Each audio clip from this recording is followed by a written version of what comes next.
Então tá, vou começar. Boa tarde, gente. Meu nome é Gustavo Henrique, eu sou 019 no curso de Gestão Ambiental e entrei no finalzinho de 2019 no PET. Hoje é minha apresentação para o TED, cujo tema é Obras para você viver mais. Por que esse tema, né? Eu trago um tema que ele é baseado completamente na minha experiência pessoal com essas obras que eu trouxe e que me marcaram de uma certa maneira.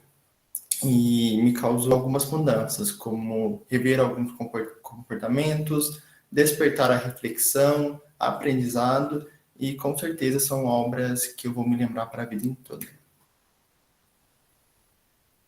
E para começar, eu começo com o incrível Beleza Americana, um filme de 2000, que conta a história de Lester, um homem que está passando por uma crise de meia-idade e ele já não vê mais felicidade na vida e então ele se demite do seu emprego e arruma um emprego em um fast food, está com problemas no casamento, com a filha, até que ele conhece a melhor amiga de sua filha, por quem ele vai ter uma atração súbita e usa essa paixão para dar por cima. O que faz Beleza Americana ser um filme tão especial é porque ele é uma sátira ao sonho americano, ao tão sonhado sonho americano. Então, pega uma família branca, com uma casa legal, financeiramente bem, com o enquadramento das câmeras tudo perfeito, dizendo que essa família tem tudo que o sonho americano vende. Mas quando você olha bem de perto, não é isso. Não, eles não estão contentes e muito menos contentes consigo mesmos. É possível perceber que eles se tornaram pessoas que eles não queriam se tornar. O foco principal está no Lester, né, que é interpretado pelo Kevin Spacey, e para mim esse filme retrata de uma certa forma a depressão, né? É possível, leva ao questionamento se o personagem tem ou não depressão, mas também traz à tona assuntos como intolerância, hipocrisia, sonhos, arrependimento e família. Uma cena memorável, assim, que me marcou é essa que está no GIF, em que eles gravam uma sacolinha sendo levada ao vento, e então o Lester, que é o protagonista, ele, em um momento do filme, ele fala que é difícil ficar bravo quando se tem tanta beleza no mundo. Pode passar. E a outra história americana, um filme de 1998, que conta a história de Derek, um neonazista que, após assassinar 2 jovens negros que tentaram roubar seu carro, ele acaba sendo preso e por um certo tempo, aí quando ele sai da prisão, ele sai buscando um novo rumo para sua vida, ao mesmo tempo que ele tenta fazer que seu irmão mais jovem, o Danny, não siga o mesmo caminho que ele. Esse filme, eu acho que ele fala principalmente sobre redenção, mas está longe de tentar te fazer sentir empatia por um neonazista. Esse filme ele é mais pesado, mais tenso, e eu acho que dentro dele o que está de especial é a violência. Não só violência física, que tem algumas cenas, mas violência verbal. Algumas palavras que são ditas, principalmente pelo Derek, de embrulhar o estômago. Ao mesmo tempo, esse filme fala sobre a cegueira que o ódio causa, né? E como muitas vezes ele estimula e destrói a sua vida por completo. Uma cena interessante é quando ele acaba de cometer o crime, né? E ele faz uma cara de orgulhoso ostentando a sua tatuagem. E em outro momento do filme, ele está na frente do espelho após sair do banho e ele tenta esconder ela com a mão, mostrando um certo arrependimento. Uma frase marcante do filme é do Danny, o irmão caçula dele. Ele tem que escrever uma redação para a escola e em um certo momento dessa redação ele afirma que o ódio é como uma bagagem. Quanto mais ódio você carrega consigo, mais pesado fica. E que a vida é curta demais para você ficar bravo o tempo todo. Simplesmente não vale a pena. Eu acho que o que me fez trazer esse filme, né, para essa lista é porque, apesar de ser de 1998, acho que ele está mais atual do que nunca. É impossível você assistir e não identificar com a nossa realidade. Closer, Perto Demais, um filme de 2004. Ele é um melodrama que é baseado numa peça de teatro e conta a história de quatro estranhos que ficam entre idas e vidas amorosas em uma rede de mentiras, frustrações, arrependimento e paixão. A história é contada principalmente por um escritor em que ele se apaixona por uma fotógrafa e, ao mesmo tempo, ele usa uma stripper como musa inspiradora para ele manter essa relação com a fotógrafa. Esse filme ele me tocou porque ele mostra o quão cruel a gente pode ser com o próximo, principalmente numa relação amorosa. E como às vezes a gente, mesmo não sentindo paixão, tá seguro da relação, não quer progredir, mas você não deixa aquela pessoa ir embora por seu benefício próprio, porque você tem medo de ficar sozinho ou você não está preparado para se despedir. Em um certo momento, né, a gente tem uma das melhores personagens, uma das personagens mais enigmáticas do cinema, que é a Alice, que está no nosso GIF, e talvez ela seja a personagem mais sincera desse filme. E em um certo momento ela fala que a única maneira de deixar uma pessoa é quando você deixa de amá-la. Se você ama ela ainda, você não consegue deixá-la.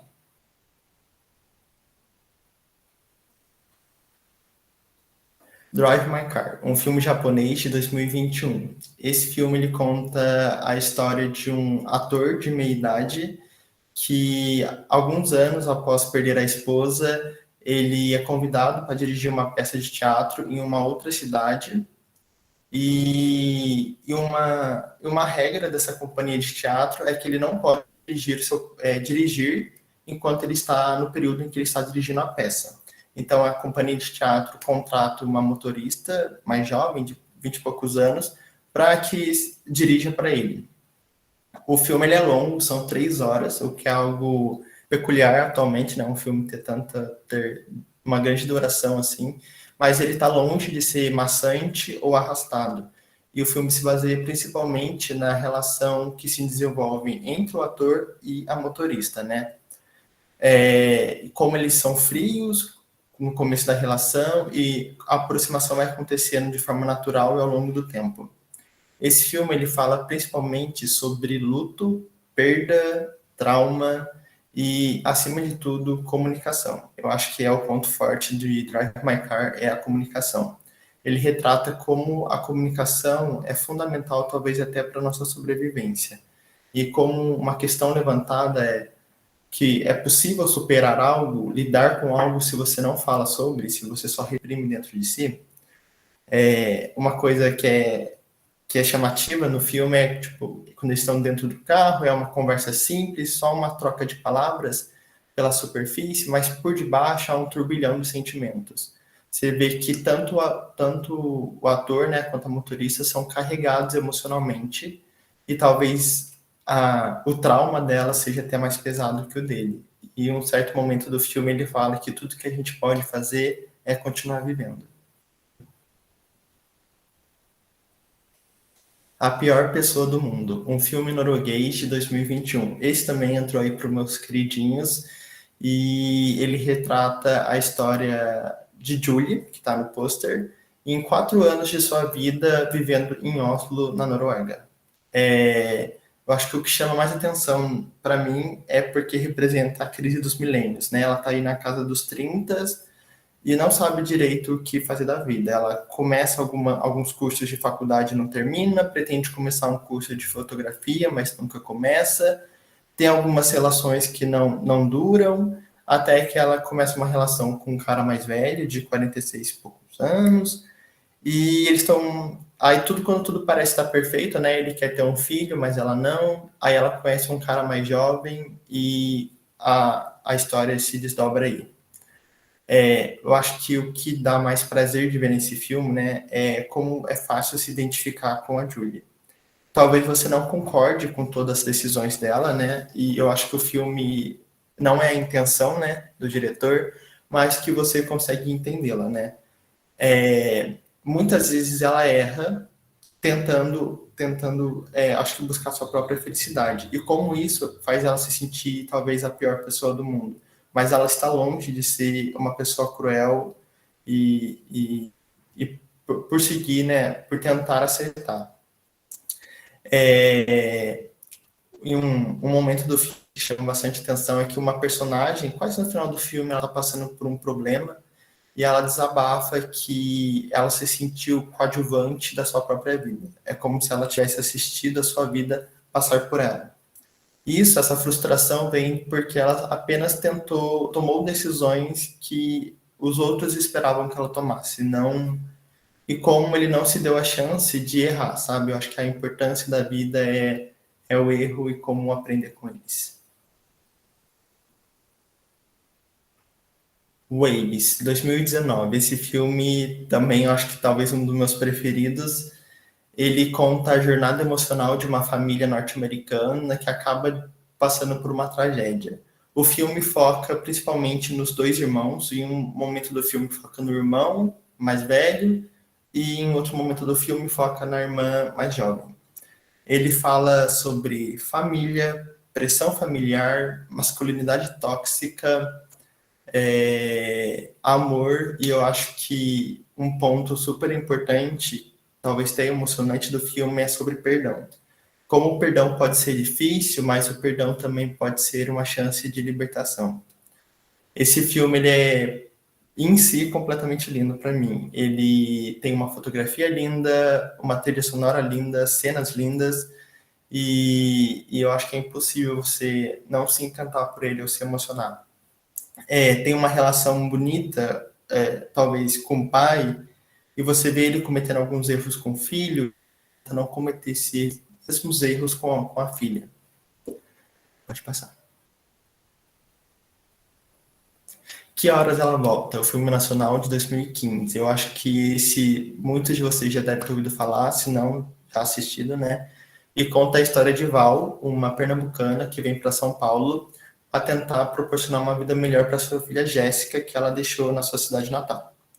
O filme se desdobra a partir do momento que a Jéssica vem para São Paulo ficar com a mãe para prestar o vestibular. E então ela se instala junto com a mãe na casa dos patrões. Esse filme eu acho que ele é um dos mais incríveis assim que eu já vi, extremamente emocionante e denuncia a realidade brasileira, principalmente em questão de classe social. Ele é extremamente incômodo em algumas cenas simples que quase não tem fala, ele consegue causar um incômodo que você não consegue ficar parado no seu lugar assim. Você tomou remédio? E eu acho que seu microfone ligou. E ele consegue ter cenas lindas, como as cenas da piscina, né, com a Val, e ele acaba sendo emocionante por si só.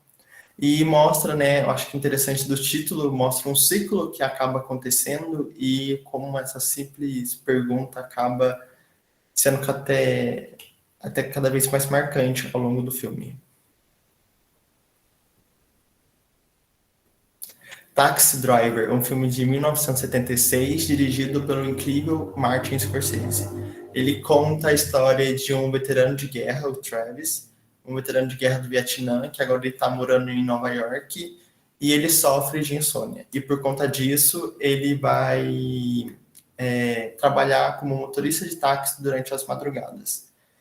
E durante esse período que ele está trabalhando como taxista, ele se depara, em suas palavras, com as sujeiras da cidade, né? Não apenas a sujeira no sentido literal, mas toda a sujeira que surge durante a noite na cidade. Até que ele conhece uma jovem, interpretada pela Judy Foster, que é uma garota de programa, ela tem apenas 14 anos, e ele se sente na obrigação de fazer algo por ela. Esse filme, ele muito empolgante e eu acho que ele é um estudo de personagem muito bem feito, baseado no Travis. Ele fala sobre principalmente solidão e fala como a solidão do Travis mexe com a cabeça dele, talvez. Em um certo momento do filme, ele afirma que a solidão seguiu a vida inteira. Então, a partir disso, a gente vê um processo de alienação acontecendo com o Travis, né? Ele fica lá acordado durante a madrugada, tem um encontro romântico falhado, ele fica ouvindo na rádio discursos políticos de palanque e como aquilo vai mexendo com a cabeça dele. Em um outro momento do filme, né, ele fala para um amigo dele, também taxista, que ele está tendo algumas más ideias na cabeça. Aí o amigo dele fala assim, é porque você está se preocupando demais. E talvez o Travis se sinta, né, se deparando com aquela sujeira que ele fala, ele se sente na obrigação moral de fazer alguma coisa para limpar a cidade. Esse filme trabalha um pouco, né, brinca com o senso de justiça e moralidade. E para fechar com chave de ouro, a gente tem o I May Destroy You, uma minissérie de 2020, e conta a história de Arabella, uma jovem londrina escritora que está com problemas para escrever seu próximo livro, está sendo um pouco pressionada e está passando por um bloqueio criativo.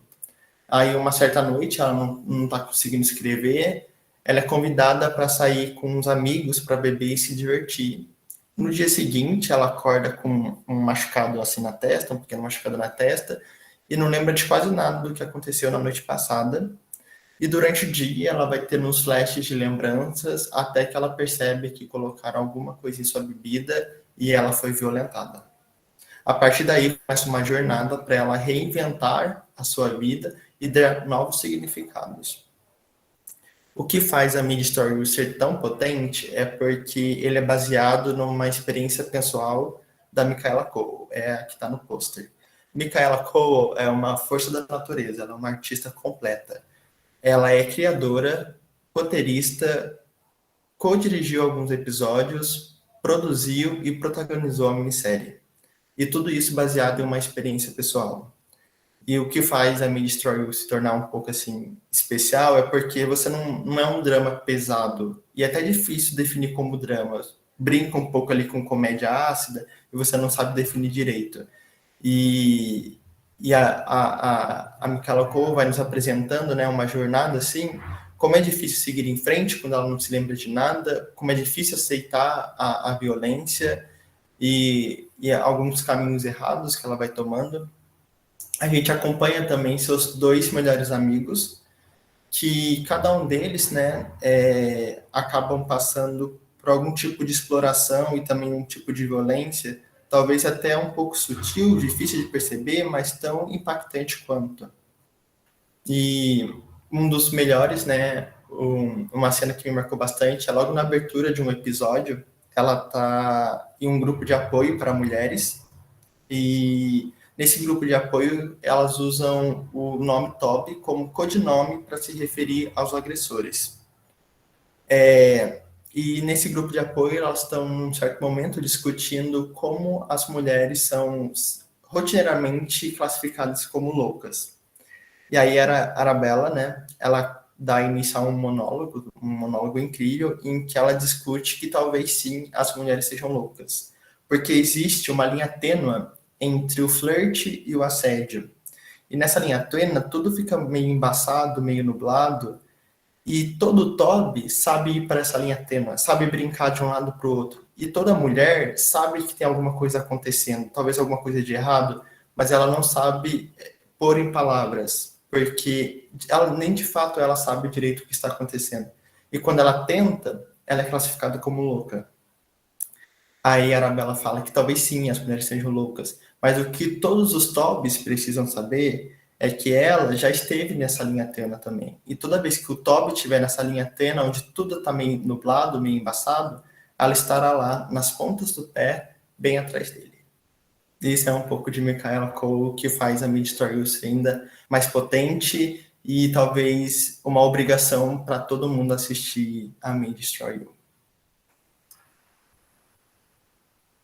E o que eu espero com esse tema, né? Eu trouxe uma pequena lista de obras que me tocaram e espero que tenha atiçado a curiosidade de vocês para assistirem ou assistir outras obras que vocês já tinham contato, mas não assistiram e que elas toquem de vocês, né? Não da mesma maneira, eu acho que isso é impossível e o que torna tudo ainda mais interessante. E que a gente crie o hábito de repassar tudo aquilo que nos faça bem, seja um filme, um livro, uma música, uma experiência, a gente repasse a fim de melhorar o próximo também. E muito obrigado pela atenção.